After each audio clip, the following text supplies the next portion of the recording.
This guitar's probably fallen over at some point, hence the frets being like they were.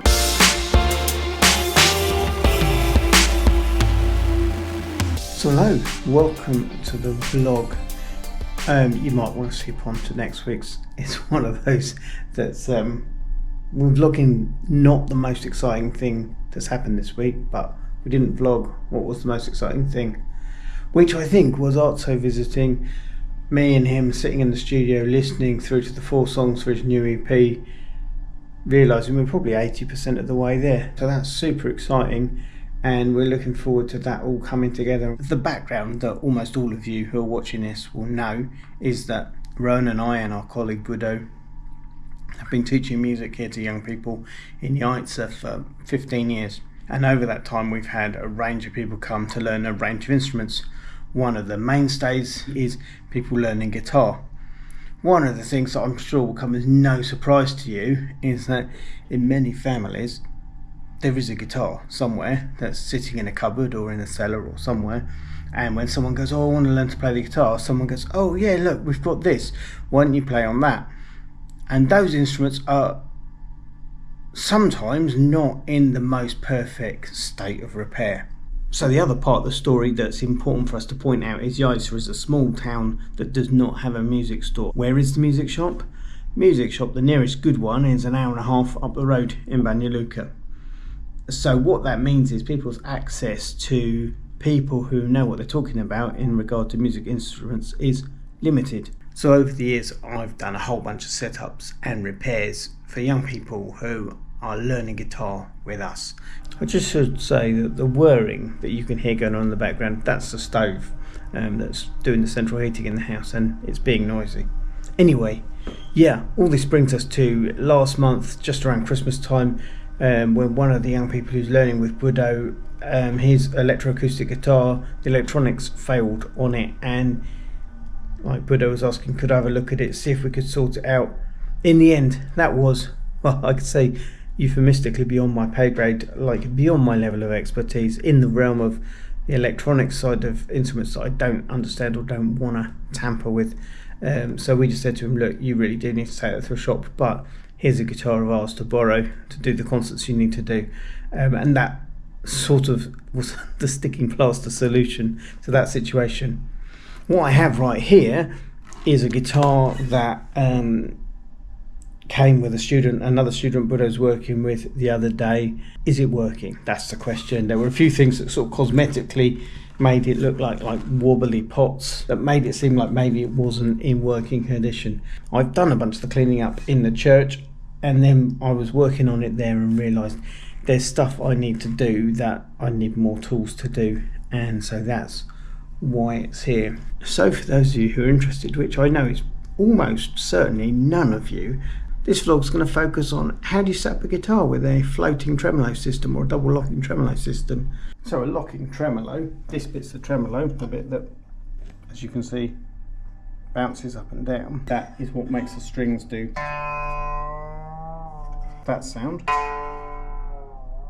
It's locking because it has these nuts here that screw down so that the strings are clamped between here and here. You can see on the headstock it says Harley Benton. Harley Benton are a own brand coming out of Thomann, which is Europe's largest music retailer based in Germany. I have to confess a level of prejudice. The typographer in me really dislikes what that looks like, and so I am prejudiced against the Harley Benton brand, even though all the reviews I see, almost all the reviews I see online are really good, even though my personal experience of the Harley Benton guitars that I've set up, they're all really good value for money and really good kind of beginner instruments.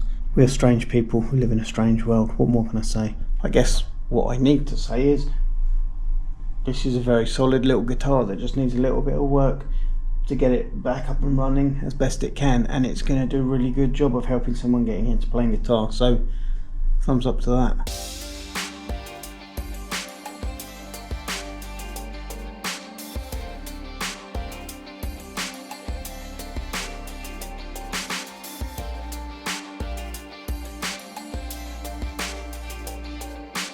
And so we have addressed the fret issues. If you have a look at this,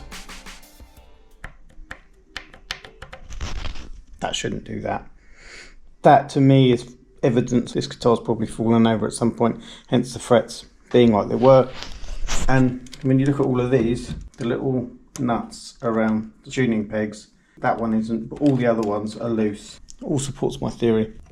So I was going to restring this with some strings there. Look, what a name, that I got from a bargain bucket in a guitar shop in Zagreb a few years ago. But taking them out of the packet now, a couple of years later, the answer is, of course, tried and true. If you've not heard my Ernie Ball story, I won't tell it here. Ask me sometime. I think I was recipient of that proverbial free lunch that shouldn't exist. So I buy their strings, which maybe means it wasn't a free lunch.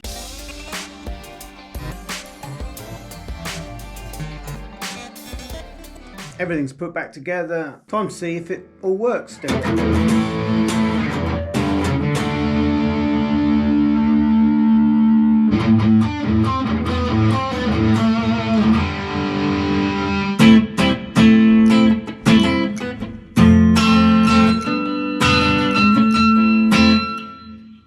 Right there we do have a problem.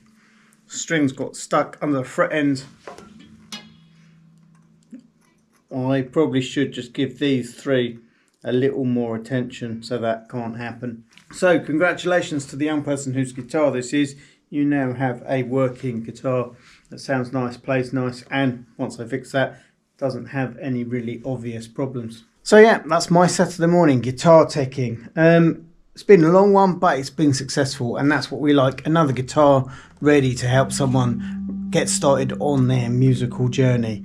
If you stuck with me to the end of this vlog, then I think you deserve to give yourself a pat on the back, because it is niche of niche. Setting up guitars is a limited kind of interest subject. Setting up this particular kind of guitar is even more limited within the whole world of guitar setups. So yeah, you deserve a prize if you got to the end. You can't teach instruments if people don't have working instruments to learn on. It's important to be able to help people we're working with make the most of the instruments they have. Being a guitar tech, it's not something we talk about a lot, but it's been a constant part of my work over the last 15 years here in Yaitse, and as you can see, continues to be so. So that's it for this week's vlog. Thanks very much for watching. Do give us a big thumbs up for guitar teching. Do leave a comment or question if you want to know more, and do remember, together we do adventure.